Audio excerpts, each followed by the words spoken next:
Boston. A powerful blizzard struck Boston and surrounding New England on Tuesday, leaving some 4.5 million people grappling with as much as 3 feet of snow and coastal flooding, but sparing New York City residents who had braced for a significant blast.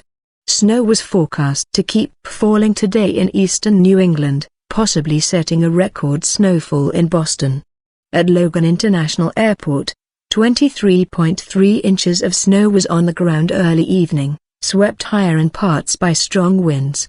There are drifts now of 4, 5 and 6 feet in some places, Massachusetts Governor Charlie Baker said. This is clearly a very big storm for most of Massachusetts. A statewide travel ban was scheduled to be lifted at midnight, but Massachusetts residents were urged to stay off the roads if possible. Boston area trains, buses and subways were set to resume normal service on Wednesday, but delays were predicted for the morning commute. The resort island of Nantucket was particularly hard hit by power outages, and most homes and businesses had no electricity, the governor said.